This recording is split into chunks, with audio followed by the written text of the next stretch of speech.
তাই আজকে ভজনের বিষয়, আস্বাদনের বিষয় ভগবান এবং ভক্তের মিলন, অর্থাৎ কৃষ্ণ সুদামা মিলন। মাগো, লীলা যাই হোক, আপনারা লীলাটা আস্বাদন করুন। এর মধ্যে তথ্য সব আছে। আপনারা কৃষ্ণ সুদামা অনেক শুনেছেন মোবাইলে, কিন্তু আজ লীলাটি শুনুন, দেখবেন ভালো লাগবে। তাই মাগো, আজকে সুদামা জন্মগ্রহণ করছে কোথায়? না, মহাজন প্রথম পদ লিখলেন। কি বললেন? আজ বৃন্দাবন না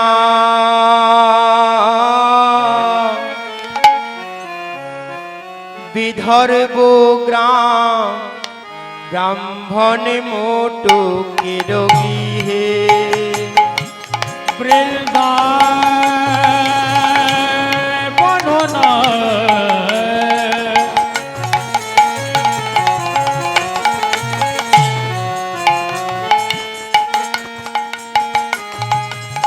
বিদর্ভ ব্রাহ্মণ মুকুতি গৃহে।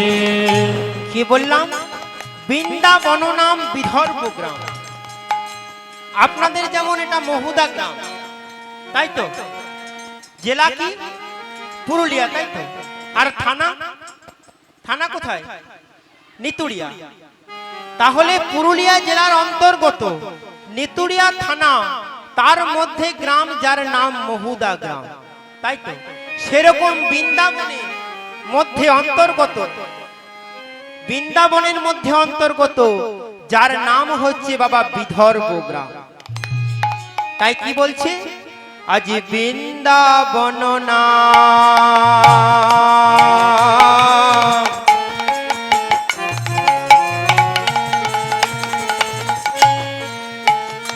আবার বিদর্ভ গ্রাম, ব্রাহ্মণ মোটকের গৃহে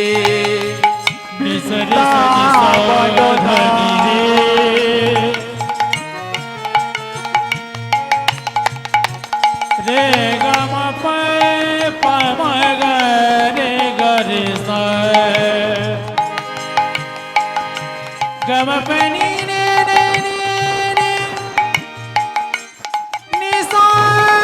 সানি পমরে নিসরে মারে পমরে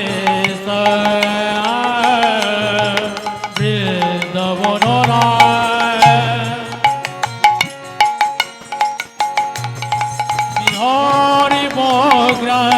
ব্রাহ্মণ মুকুতি গৃহে। আবার শুভ কার্তিক মা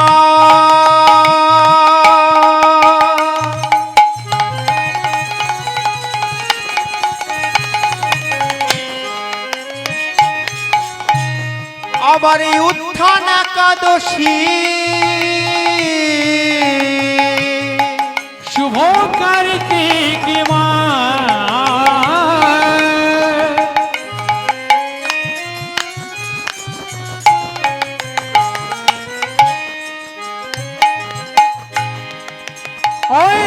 উত্থান একাদশী, শুভ কার্তিক মা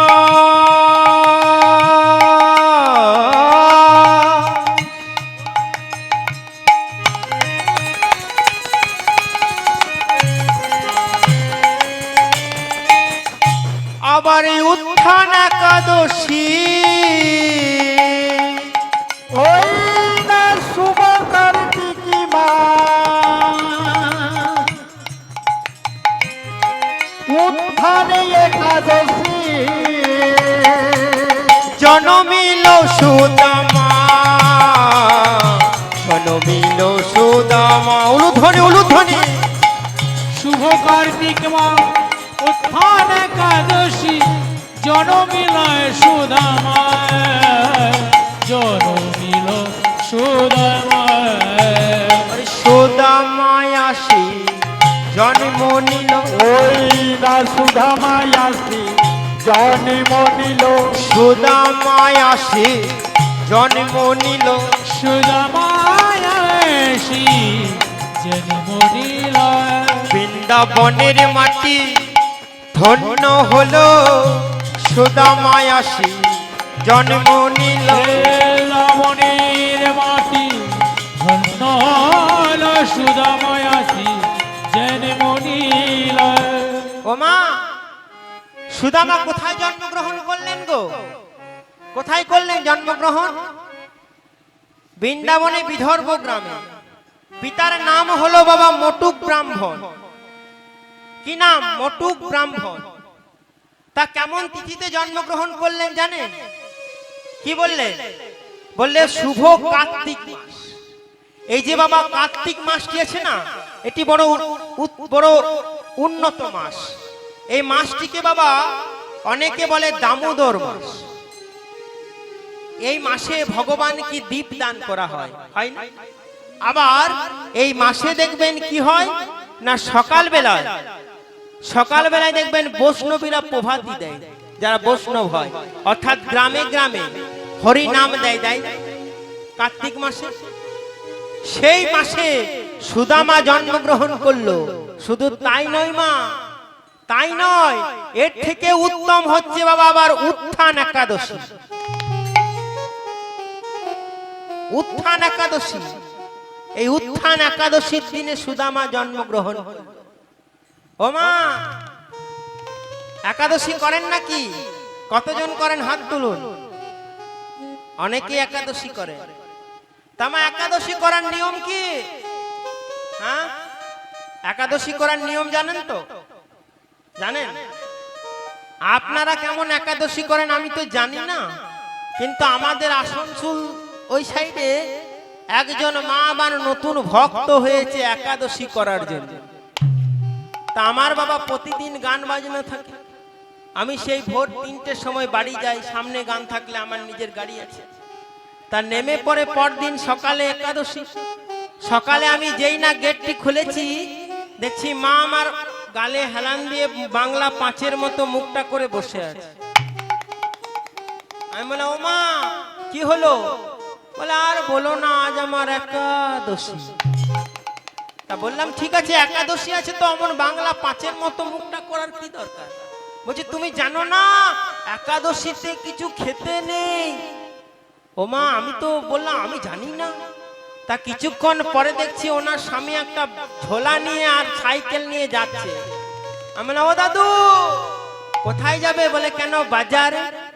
বলে, এত সকাল সকাল? বলে, জানো না তোমার দিদিমার আজ একাদশী, মিষ্টি আনতে হবে, 1 কিলো আপেল আনতে হবে, দই আনতে হবে।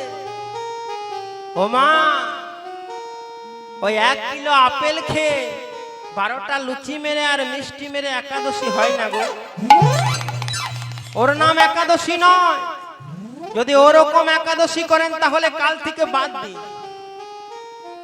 12টা লুচি মেরে একাদশী হয় না, ওইটা একাদশী নয়। ওটা কি জানেন? সেই দিন আর পরিবারে কাউকে ভাগ দিতে হবে না। আমি ব্রত করেছি, সব নিয়ে আমি একাই ধুসি। একাদশী নয়, সব আমি একাই ধুসি, মানে সব মুখে আমি একাই দেবো, কেউ ভাগ পাবে না। আমি তো ব্রত করেছি, কেউ ভাগ পাবে না। সেই ওই ব্রত করবেন না। একাদশী মানে কি জানেন? প্রকৃত অর্থে ব্রহ্ম মুহূর্তে উঠতে হবে, সূর্য ওঠার আগে স্নান করে গোবিন্দ চরণে তুলসী পত্র জল দিয়ে নিজে নির্জলা উপবাস, যদি পারেন তো নির্জলা উপবাস সারা দিন। সন্ধ্যাবেলায় এই যে গন্ডুস, এই যে হাতটা আছে 1 গন্ডুস, এই প্রদীপের মতো যে হাতটা করলাম, এই 1 গন্ডুস ঘি সেবন করে রাত্রে বেলায় হরি নাম করা, নিজের আরাধ্য দেবতার কাছে হাতে তালি দিয়ে হরি নাম করে পরদিন প্রভাতে তারণ করার পর প্রসাদ পাওয়ার নাম হচ্ছে একাদশী। এরকম একাদশী যদি করেন তো করবেন। একাদশী হচ্ছে সর্বশ্রেষ্ঠ ব্রত। যে সংসারে একাদশী ব্রত হয় সেই সংসারে আর অন্য কোনো কিছু প্রয়োজন নেই, শুধু একাদশী করলেই হবে। এটা হচ্ছে শাস্ত্র গ্রন্থ বলছে। আর সায়েন্স কি বলছে? সায়েন্স বলছে আমাদের যে একাদশী, মাসে মাসে একাদশী গুলো হয়, যেমন ভাবে পাঞ্জিতে লেখা আছে। কেন কেন বললো নির্জলা উপবাস? কারণ আমাদের এই শরীরে যা আছে বিশ্ব ব্রহ্মাণ্ডে তাই আছে হৃদয় ভাণ্ডে। আমাদের এই 3.5 হাত, নিজের নিজে 84 আঙ্গুল, 18 মোকাম এই দেহতে বাবা, ওই যে ডেট গুলো আছে না মাসে একাদশী 15 দিন পর পর, সেই একাদশীতে আমাদের শরীরে যেমন নদীতে একবার করে জোয়ার আসে আর ভাটা আসে, জলটি কমে যায়, ভাটা পড়ে আবার জোয়ার এলে বেড়ে যায়, এই শরীরেও কিন্তু জলের তারতম্য ঘটে, জল বাড়ে জল কমে। তাই এমন ভাবে একাদশী গুলি করা আছে, সেই দিন যদি আপনি নির্জলা উপবাস থাকেন, আপনার শরীরে জল বাড়বে না, আপনার স্ট্রোক হবে না। আর যদি আপনি একাদশী করতে পারেন, স্ট্রোকের ভয় থাকবে না, স্ট্রোক কোনোদিন হবে না। বাবা, কোনোদিন শুনেছেন কোন মহারাজ কোন সাধু স্ট্রোকে মারা গেছে? শুনেছেন কখন?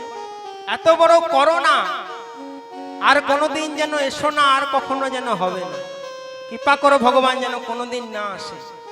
এরকম করোনায় কোন সাধু সন্ত মারা গেছে শুনেছেন? কোনোদিন মারা যায় না, কারণ তারা বিধি জানে, নিষেধ জানে।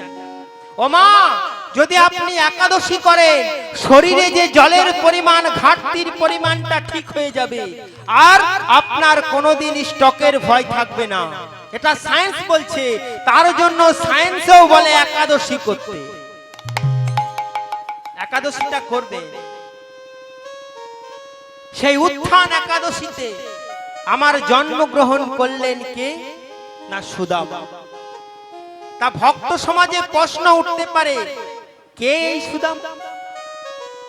কে এই সুদামা যে এমন কর্ম করলো যে ভগবানকে ডাইরেক্ট বন্ধু হিসাবে পেয়ে গেল? তাই তো বাবা, ভগবানকে কি সরাসরি পাওয়া যায়? আমি যদি বলি ভগবান তুমি আমাকে দেখা দাও, দেবে? দেবে? আধারটা তৈরি করতে হবে, আধারটা তৈরি করতে হবে। কারণ আধার যদি তৈরি করতে না পারে তাহলে হবে না। এই যে আমি একটু আগে বললাম যে রাধারানী কি, আপনারা সবাই জয় দিলেন, কিন্তু আমি জয় দিতে একবারও বলিনি, আমি প্রশ্ন করলাম আপনাদের কাছে, রাধারানী কি? রাধারানী কি? রাধারানী কি? আমি জয় দিতে বলিনি, আমি বললাম প্রশ্ন করো মনকে, রাধারানী কি? রাধারানী হচ্ছে বাবা আশ্রয়, আর ভগবান হচ্ছে বিষয়। তাই তো শাস্ত্রে বলছে, আশ্রয় করিয়া ভজে কৃষ্ণ তারে নাহি ত্যাজে, বাকি সব মরে অকারণ। আশ্রয় করতে হবে। তাহলে কি আশ্রয় করতে হবে? না সদ্গুরুর চরণ। চরণ ছাড়া বাবা কিচ্ছু নেই। তাই শাস্ত্র আবার বললে কি আশ্রয় করব? सतगुरु पावे तो भेद बतावे, गुरु का ज्ञान करे प्रवेश, और कैला से मैला छूटे जब उसमें आग करे प्रवेश। अर्थात सतगुरु पावे, सतगुरुকে ধরতে হবে। সৎগুরুকে যদি ধরে তাহলে সৎগুরু আপনাকে পথটা দেখিয়ে দেবে। ওমা, আমরা তো মনে মনে করি গুরুকরণ করেছি, পারের করি পেয়ে যাব, কিন্তু না, সৎগুরুকে আশ্রয় করতে হবে। সৎগুরু চিনবেন কি করে? যে গুরু এসে মাসে মাসে থালা বাসন নিয়ে যায় সেই গুরু সৎগুরু নয়। যে এসে মাসে মাসে টাকা নিয়ে যায় সে সৎগুরু নয়। সে তো শুধুমাত্র গুরুর কর্মটা করছে, তার বাবার বাবার বাবা বাবার বাবা এই হিসাবে সে তোমার গুরু। তাহলে সৎগুরু কিভাবে চিনবে? যে কোনোদিন এসে কিছু চাইবে না, যে তোমার ঘরে এসে কোনোদিন কিছু চাইবে না, যাকে দেখে ভক্তি হবে, যাকে দেখে তোমার মনে হবে যে এর পায়ে আমি প্রণাম করি, যে তোমার ভালো চাইবে, সেই সৎগুরুকে যদি ধরতে পারেন, सतगुरु पावे तो भेद बतावे, गुरु क्या ज्ञान करे प्रवेश, और कैलाशे मैला छूटे जब आग करे प्रवेश।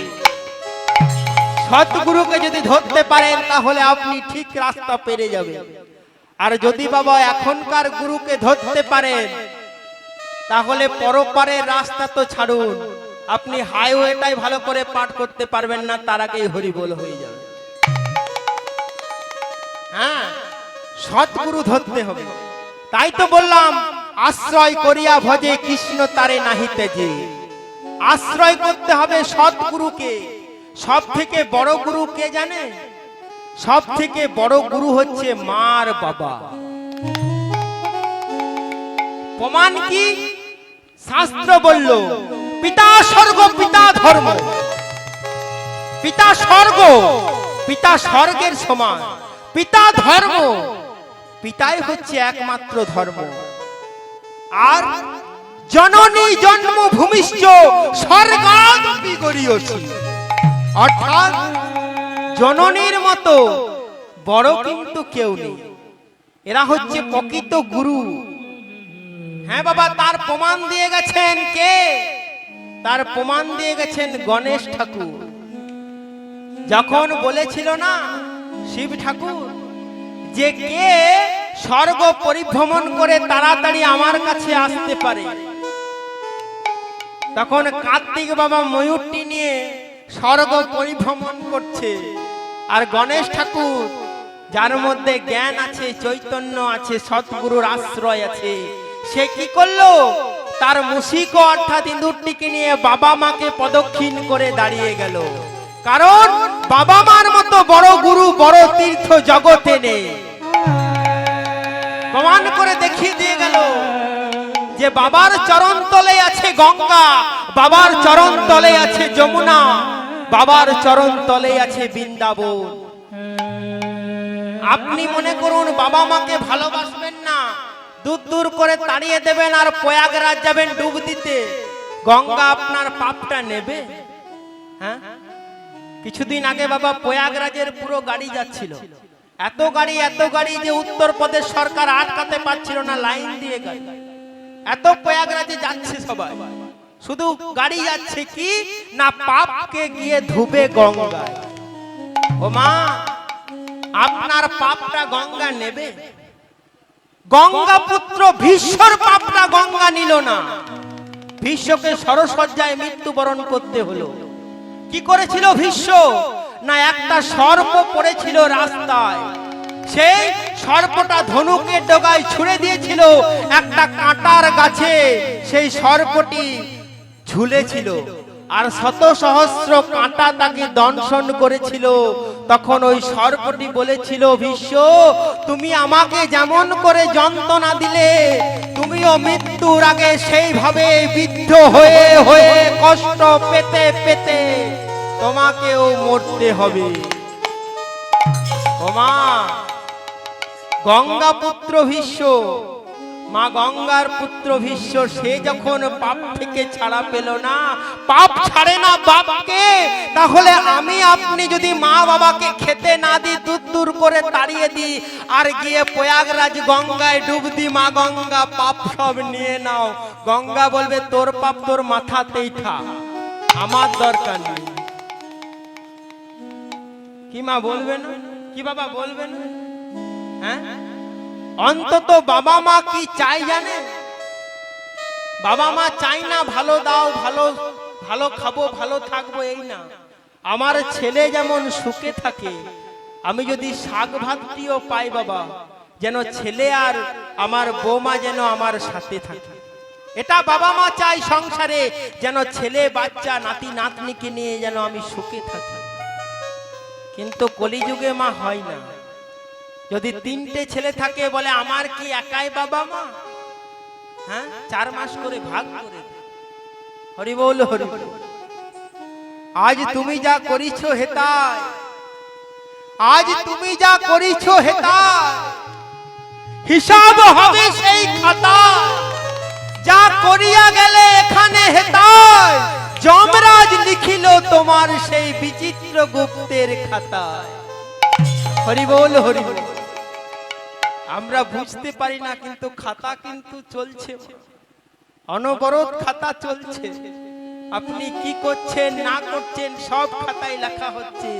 সেদিন জবাবদিহি করতে হবে। সেদিন আপনিও উকিল, আপনিও জজ, আপনিও ব্যারিস্টার, শুধু প্রমাণ দিয়ে যেতে হবে। তাই মাগো, কে এই সুদামা? কে এই সুদামা? কি কর্ম করেছিল যে ভগবানকে পেল? না, এইটা জানতে হলে আমাদেরকে একটু রামায়ণটাই যেতে হবে। কারণ রামায়ণটা না জানলে আমরা কে এই সুদামা জানতে পারবো না। ও মা, আমরা সবাই জানি যে অযোধ্যার রাজা দশরথ যুদ্ধ করতে করতে এই দুটো আঙ্গুল কঠিন ব্যাধি হয়েছিল, রক্ত পুজে কিমিকিটে ভরে গিয়েছিল। এখনকার যুগে হলে ক্যান্সার বলতো। তখনকার বাবা এত ডাক্তার ছিল না, হারমার্ডি হসপিটাল ছিল না, দুর্গাপুর আইকিউ সিটি ছিল না। তখন কি ছিল? কবিরাজ ছিল, কবিরাজ, কবিরাজি চিকিৎসা। তার নামি দামি কবিরাজ এসে বলল দশরথ ভালো হবে না, দশরথের আঙ্গুলগুলো একেবারে পুজ রক্ত ভরে গেছে, দুটো আঙ্গুল। কিন্তু বাবা দেখবেন বড় বড় ডাক্তার ট্রিটমেন্ট করতে পারে না, ঘুরে এসেছে ভেলোর থেকে, কিন্তু বাবা পাড়ার এক হোমিওপ্যাথিক ডাক্তার কিন্তু আবার ঠিক করে দেয়, হয় না? সেরকম একটা কম ডিগ্রিওয়ালা অনামী কবিরাজ এসে বলছে শোনো শোনো দশরথ, তোমার এই আঙ্গুল দুটো ভালো হবে। কি করলে জানো? তোমার ঘরে আছে বাবা তিনটি স্ত্রী। ও মা, আপনাদের দিকে চলে গেল গো প্রশ্নটা। রামের মাকে জানেন? রামের মাকে দেখুন আমাদের অবস্থা।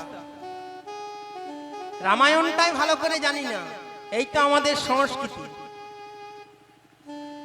রামের মা কি? কৌশল্যা। রামের মা কৌশল্যা, আর ভরতের মা কৈকেয়ী, আর লক্ষণ আর শত্রুঘ্নের মা সুমিত্রা। ভালো করে জেনে রাখুন। তা তোমার যে তিনটে স্ত্রী আছে, এই তিনটে স্ত্রীর মধ্যে কোনো একজন যদি তোমার এই দুটো আঙ্গুল মুখ দিয়ে টেনে টেনে পুজ রক্তটা বাইরে ফেলতে পারে, তাহলেই তুমি ভালো হয়ে যাবে। ও মা, এতদিন দশরথ মৃত্যুর সঙ্গে পাঞ্জা লড়ছিল গো, মনটা খারাপ ছিল। যেই না বলছে তুমি ভালো হয়ে যাবে, দশরথ একটু হলেও আস্থা পেল যে আমি বাঁচবো। তা যেই না এলেন ঘরে, এসে সর্বপ্রথমে ডাকছেন কাকে জানে? ছোট রানী, যাকে খুব ভালোবাসতে। কি নাম? কি নাম বললাম? ছোট রানী সুমিত্রা। ঠিক বলেছেন বাবা। এরকম যদি ভাড়ার ঘর থাকে আমার রান্না করতে সুবিধে হবে, মানে পরিবেশন করতে সুবিধা হবে, যেমন যোগানটা যেন পায়। তা সেই সুমিত্রা যেই না সামনে এসেছে, অমনি দশরথ বলছে সুমিত্রা, ও সুমিত্রা, তুমি পারবে? আমার এই দুটো আঙ্গুল পুজ রক্তে ভরে গেছে, তুমি মুখ দিয়ে টেনে টেনে বাইরে ফেলে আমাকে সুস্থ করতে পারবে? ও মা চুপ করে আছে, সুমিত্রা চুপ করে আছে। দশরথ ভাবছে এক্ষুনি হ্যাঁ বলবে। কিছুক্ষণ পরে বলছে স্বামী গো, আমি তোমার জন্য জীবন দিতে পারি, কিন্তু ওই পুজ রক্ত দেখে আমার কেমন ঘিন ঘিন ঘিন ঘিন করছে, আমি করতে পারবো না। ও মা, এই তো সংসার, এই তো সংসার। আমাদের ভালোবাসা কতক্ষণ বাবা? স্বার্থটি যতক্ষণ। স্বামীতে যদি নতুন শাড়ি কিনে দেয়, ফেসবুকে স্ট্যাটাস দিয়ে দেয় আমার স্বামী, আমার স্বামীর মতো স্বামী নেই, অতুলনীয়। যতদিন দেবে, যতদিন দিতে পারবেন, ততদিনই ভালোবাসা। ও বাবা, ছেলে মেয়ের ভালোবাসা কতক্ষণ, বাবার পেনশনের টাকাটি যতক্ষণ। যেই পেনশন বন্ধ, যে পেনশনটি বন্ধ হয়ে যাবে, যদি দুটো তিনটে ভাই থাকে বলবে কি আমার একার বাবা নাকি, 3 মাস করে ভাগ করে দে। হরি বল হরি বল। ও মা, এটাই হচ্ছে সংসার। হ্যাঁ, এটাই হচ্ছে সংসার। আপনি রান্না করুন, ভালো ভালো খেতে দিন, দেখবেন শাশুড়ি বলবে আমার বৌমার মতো বৌমা হয় না। কিন্তু 2-3 দিন আপনি জ্বরে পড়ুন, দেখবেন 1 গ্লাস জলও কেউ হাতে তুলে দিচ্ছে না। হরি বল হরি বল। এই হচ্ছে সংসার। বাবা, স্বার্থটি যতক্ষণ, ভালোবাসাও ততক্ষণ। স্বার্থ শেষ, ভালোবাসাও শেষ। হ্যাঁ, তা সুমিত্রা পারল না, এবারে কাকে ডেকেছে জানেন? যাকে আপনারা খুব ভালোবাসেন, খুব ভালো বলেন, রামের মা কৌশল্যা। বলে কৌশল্যা, তুমি পারবে তো? আমার এই দুটো আঙ্গুল পুজ রক্তে ভরে গেছে, মুখ দিয়ে টেনে টেনে, শুধু বলেছে টেনে টেনে, সঙ্গে সঙ্গে বলছে স্বামী গো, আমার দেখেই কেমন গাটা গুলোচ্ছে, মনে হচ্ছে সব বেরিয়ে যাবে। আমায় বলো না গো স্বামী, আমি পারবো না, তুমি আঙ্গুলটা সরিয়ে নাও, আমার কেমন যেন লাগছে, ঘেন ঘেন করছে গাটা, তুমি সরিয়ে নাও। ও মা, যখন সুমিত্রা পারল না, যখন সুমিত্রা পারল না, কৌশল্যা পারল না, তখন দশরথ চিন্তা করছে কইকে বলে কি হবে, ও তো আমার কথাই শুনে না। তা দশরথ তখন চলে যাচ্ছে, আর যেই না চলে যাচ্ছে অমনি কই হাতটা ধরেছে, দাঁড়াও দাঁড়াও স্বামী, দাঁড়াও। স্বামী গো, তুমি যখন আমার দিদিদেরকে বলছিলে না, আমার কি মনে হচ্ছিল জানো? জানো স্বামী, এরা যদি হ্যাঁ বলে দেয় তাহলে আমি স্বামী সেবা থেকে বঞ্চিত হয়ে যাব। আমি করব, আমি তোমার রক্ত পুজ মুখ দিয়ে টেনে টেনে আমি তোমাকে ভালো করব, এসো স্বামী। ও মা করলেন। 56 দিন রামায়ণে লেখা আছে, 56 দিন মুখ দিয়ে টেনে টেনে বাইরে ফেলে দশরথকে সুস্থ করলে। আর যেদিন সুস্থ করলেন না, দশরথ টেনে বলছে কই এসো এসো, আমি তোমাকে কোনোদিন ভালোবাসিনি গো, আজ আমি তোমাকে, শোনো, আমার জীবন যখন তুমি ফিরিয়ে দিয়েছো, আমি তোমাকে দুটো আশীর্বাদ দিতে চাই, দুটো বর দিতে চাই, তুমি বলো কি চাও। ও মা, কই বলছে স্বামী গো, একটা সধবা রমণী, তার সব থেকে বড় পাওয়া হচ্ছে তার স্মৃতির সিঁদুর। কি মা, এর থেকে বড় পাওয়া কিছু আছে? এই স্মৃতির সিঁদুর যখন আমার অক্ষত আছে, তুমি বেঁচে আছো, তখন আর আমার কিচ্ছু চাই না। কিন্তু না না গো কই, তোমাকে যে দুটো বর চাইতেই হবে। কই বলল শোনো স্বামী, তোমার যদি দুটো বর দিতে হয়, আমার যেদিন সময় হবে আমি ঠিক তোমার কাছে চেয়ে নেব। ও মা, দশরথ আর রাজ্য শাসন করতে পারছে না। দশরথ বলল শোনো শোনো মন্ত্রী, তুমি ঢেড়া পিটিয়ে দাও। ঢেড়া পিটিয়ে কি বলবে জানো? শোনো শোনো অযোধ্যাবাসী, শোনো দিয়ামো, শোনো দিয়ামো, রাম হবে অযোধ্যার রাজা, রাম হবে অযোধ্যার রাজা, রাম হবে অযোধ্যার রাজা।